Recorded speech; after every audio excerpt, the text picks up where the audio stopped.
Coach Allen has talked long and long about the vision that he had for this program and such, and getting to a place like Saturday is where he expected to be at some point. Can you take me back to your days as a senior in high school in Tampa and what he said to you and talked about to you, and how that whole vision has sort of played out in your 3 years? Yeah, definitely when I was a senior in high school, in the recruiting process, he was he was true from the start. He always was telling me that Indiana is going to be a Big Ten contender for the Big Ten championship, and that we're going to go, we're going to win a lot of games if you come here, and just the guys that we're recruiting, it's going to be a good class, and he was just so enthusiastic about the change that was going to go on at this program.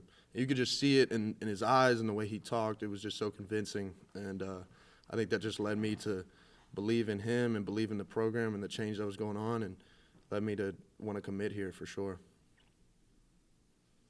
All right, Kevin, then John.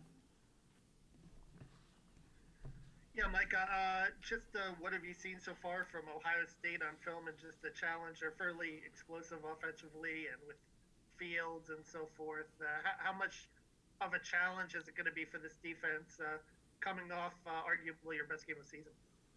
Yeah, I mean, it's, like you said, they got a great quarterback, great, offense as a whole, just receivers on the outside and everything. But it just comes down to, our defense executing fundamentally and doing what our coaches tell us to do each week and each day, and performing at a high level and getting prepared that way throughout the week, just so we can go on game day and just feel confident in everything that we do and feel prepared, and just play lights out, play fast and physical, just play that Indiana football that we always talk about, and just be ready to go. And, you can't really think about, it's Ohio State or some, Big Ten matchup. You just gotta prepare like you always prepared, and attack each week with the same mindset. And I think that's what we're going to do, and that's what we've been doing, and, just keep working at it. All right, John, and then Zach. Going back to high school again, you were a JV player still in your 10th grade year. I mean, it was in really junior year where you kind of really started to break out a little bit. What was it that changed during your high school career, that part that kind of made you into the player that you were as a junior and senior, and how did you carry whatever that was that you learned forward to be able to have such an impact early at IU?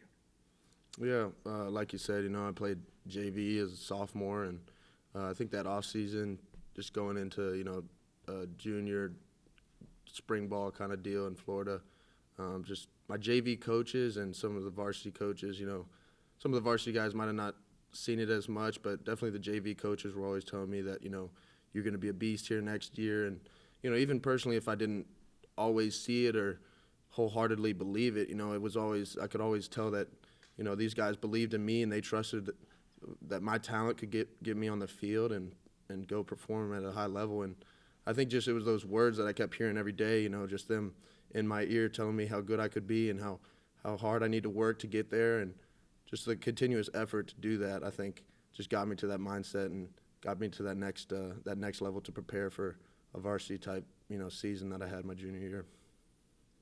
All right, Zach, then Rick Bozic.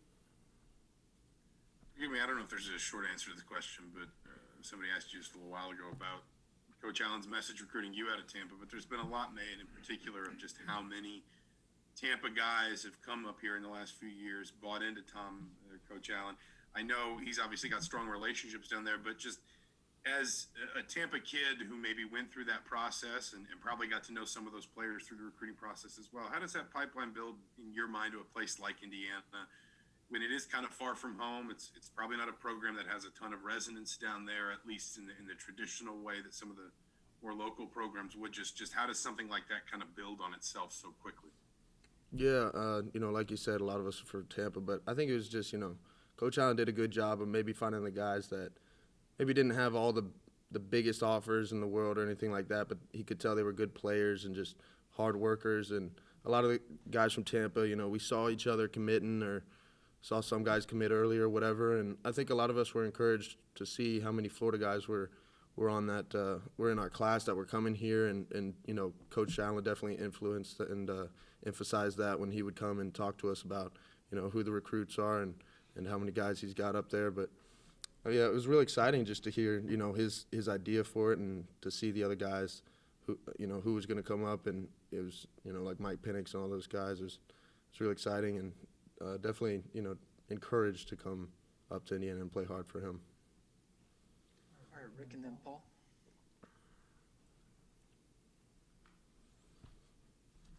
Rick, you're muted, Rick.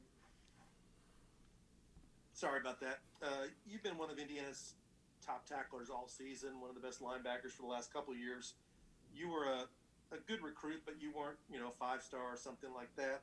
What did recruiters miss about you? And did you grow up wanting to play in the SEC or for the Gators or the Seminoles?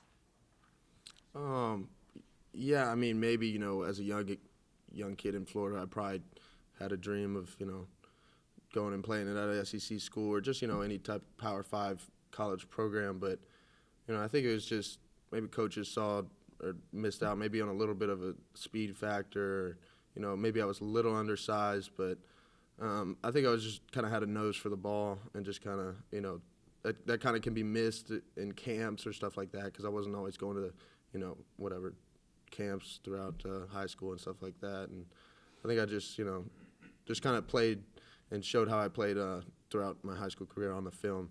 And Coach Allen definitely, he knew that and saw it when he recruited me and told me that when I came up here on visits and stuff. So it was, yeah, he definitely saw it. But, it's easy to miss out on things like that. All right, Paul and then Tom Brew.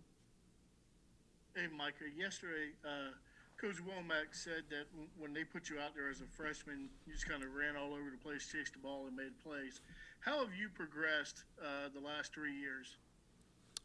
I'd say definitely just fundamentally, like you said, kind of as a freshman, it was difficult learning the defense.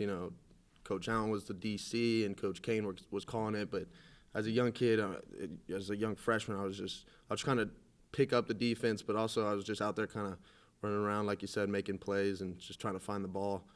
But just over these last few years, I feel like it's just been honing in on what I have to do and communicating with the guys around me and understanding the defense as a whole and being able to, not just understand what I'm doing in my position, but understand, the coverage or the front or, just understanding other people's jobs and responsibilities. That's really helped me and helped the people around me grow too. And I've just been able to communicate and be confident in what I'm doing and fly around. So. All right, Tom and then John Blau. Micah, in watching games this year compared to last year, it seems like the defense is doing so much more from a diversity standpoint too. A lot of different looks, a lot more different looks.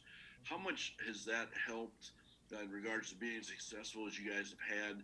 And is that an experience factor of having so many guys out there who've played a bunch now who can dive right into doing all those different things and being successful at it?